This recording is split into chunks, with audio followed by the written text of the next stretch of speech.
श्री शिवाय नमस्तोभ्यम। हर हर महादेव। दोस्तों देखिएगा, आ गया है बहुत ही प्यारा सा दिन। अब लिखने वाला दिन है जिसका हम लोगों को बहुत दिनों से इंतज़ार था। ये जो उपाय है बहुत ही विशेष है। जिन लोगों को धन की कमी है, जो लोग धन पाना चाहते हैं, उनको इस उपाय को ज़रूर से करना चाहिए। दोस्तों, उपाय को करना कैसे है, किस समय करना है, किन लोगों को करना है, सारी की सारी बातें हम इस वीडियो में करने वाले हैं। जब भी कोई भी बुधवार नवमी तिथि पड़ जाती है तो ऐसे में सीधा सीधा वो दिन भगवान श्री गणेश को समर्पित होता है, यानी कि सर्वप्रथम पूजनीय देवता भगवान श्री गणेश को ये दिन समर्पित हो जाता है।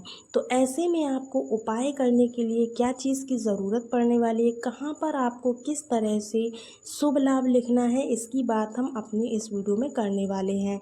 तो अपने हिंदू धर्म सनातन धर्म को समर्पित होता है ये दिन, तो इसलिए यह वही दिन है जिस दिन हम सभी को अपने घर पे शुभ और लाभ लिखना होता है, जिससे हमारे घर में कभी भी माँ लक्ष्मी की कमी नहीं होती है और पूरी परिवार पूरा फैमिली जो है पैसे से कभी भी दुखी नहीं रहता है। यानी कि कहने का तात्पर्य है कि हमेशा ही पैसा बना रहता है। तो देखिए, इसके लिए हमें क्या चीज़ों की ज़रूरत है। सबसे पहली चीज़ थोड़ा समझाने की कोशिश करते हैं आपको। सबसे पहली चीज़ आप लोगों को लेना है क्या, जो दूब घास होती है ना, भगवान श्री गणेश की सबसे प्रिय चीज़ होती है। तो यहाँ पर आपको दूब घास ज़रूर से लेनी है। सबसे पहला काम आपको करना है, शुभ लाभ लिखने से पहले भगवान गणेश को अगर कोई भी चीज़ सबसे ज़्यादा प्रिय है तो वो है दूब घास। तो आपको सबसे पहले क्या लाना है, दूर्वा लाना है। दूर्वा लाने के बाद में आपको कितनी दूर्वा लेनी है, मात्र आपको 5 दूर्वा लेनी है गिनती की, इससे ज़्यादा नहीं लेनी है। ठीक है ना दोस्तों। दूर्वा तो आपने ले लिया, साथ ही साथ अब इसके साथ हमें कुछ और चीज़ें भी चाहिए हैं। वो कौन सी चीज़ें होंगी तो आपको बता दें, आप इसके साथ में चाहो तो हल्दी ले सकते हो, इसके साथ चाहो तो आप कुमकुम रोली ले सकते हो, या फिर आप चाहो तो इसके साथ लाल चंदन ले सकते हो, इसके साथ चाहो तो पीला चंदन भी ले सकते हो, कोई दिक्कत की बात नहीं है। ठीक है ना। अबीर गुलाल भी ले सकते हो, कुछ भी आप ले सकते हो, लेकिन लेना ज़रूर से है, जिससे आप कोई भी चीज़ों का पेस्ट बना लीजिए। बनाने के बाद जो आपने 5 दूब घास ली है, इन सबको क्या करना है, आपको लेकर के पहुंच जाना है अपने घर पर। जो गणेश भगवान की मूर्ति है आपके घर में, जो भी प्रतिमा है, जो भी फ़ोटो जिसकी भी आप पूजा करते हैं, वहाँ पर आपको पहुँच जाना है। क्योंकि भगवान गणेश की मूर्ति तो हर किसी के घर में होती ही होती है। तो आपको पता होगा कि भगवान गणेश का एक जो दांत होता है वो टूटा हुआ होता है, तो इसीलिए इनको एक दंत भी बोलते हैं भगवान श्री गणेश को। जो साइड में इनका दांत टूटा हुआ होता है ना, उसी साइड में आपको क्या करना है, जो आपके पास में 5 दूर्वा हैं, उन दूर्वा को आपको अपनी मनोकामना, अपनी इच्छा बोलते हुए उसी तरफ आपको समर्पित करनी है। ठीक है ना। उनकी सूंड के पास में ही समर्पित कर देनी है। अब आपको दूसरा काम क्या करना है दोस्तों, दूसरा काम जो मैंने आपको चंदन लेने को बताया है, उस चंदन से करना है। कैसे करना है, जिस स्थान पर भगवान गणेश को आपने विराजमान कर रखा है, उनके दाएं और बाएं तरफ आपको शुभ लाभ लिखना है। कैसे लिखना है, इसकी बात हम आगे करते हैं। जिस प्रकार का भी आपने चंदन रोली जो भी लिया है, उससे आपको भगवान श्री गणेश के दोनों तरफ आपको एक एक बिंदी लगानी है। एक बिंदी रिद्धि के नाम से और दूसरी बिंदी सिद्धि के नाम से। इसके बाद में आपको एक तरफ शुभ और दूसरी तरफ लाभ लिख देना है। हमारे यहाँ अगर टाइल्स लगे हुए हैं आपके यहाँ, तो टाइल्स पर भी आप बिंदी लगा सकते हो, कोई भी चीज़ ख़राब होने वाली नहीं है। आपको क्या करना है, बिंदी बनाने के बाद और भगवान श्री गणेश के शुभ लाभ लिख देना है। लिखने के बाद में आपको भगवान श्री गणेश से अपने घर को लेकर अपनी जो भी इच्छा है, जो भी मनोकामना है, जो भी जिस भी कारण से आप इस उपाय को कर रहे हैं, उनको आपको ज़रूर से बता देनी है, जिससे कि आपकी जो भी मनोकामना है, जो इच्छा है, वो आपको पहला उपाय बहुत अच्छे से समझ में आया। और बढ़ते हैं अपने आज के दूसरे विशेष उपाय की तरफ।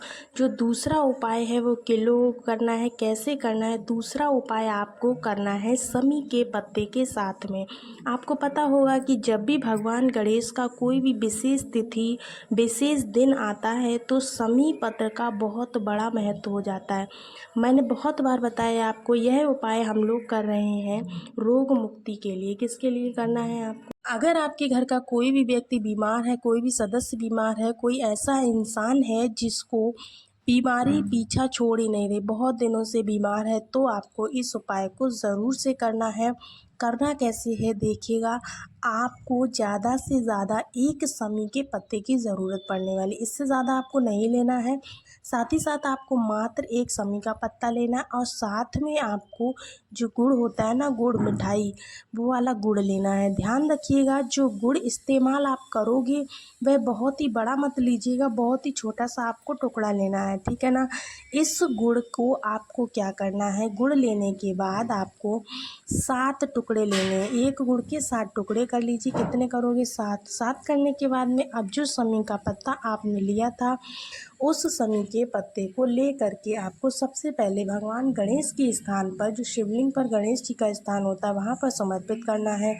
शिवलिंग के कौन सी तरफ भगवान गणेश का स्थान होता है, तो हमेशा ही आपको बताया है राइट साइड यानी सीधी तरफ होता है। जिनको नहीं पता है कि शिवलिंग पे कौन से देवता का कहाँ पे स्थान होता है, तो एक बार यूट्यूब पे सर्च कीजिएगा शिवलिंग के मतलब कौन कौन से शिवलिंग पर स्थान होते हैं, तो आपको पता चल जाएगा। सारी जानकारी आपको इसके बारे में मिल जाएगी।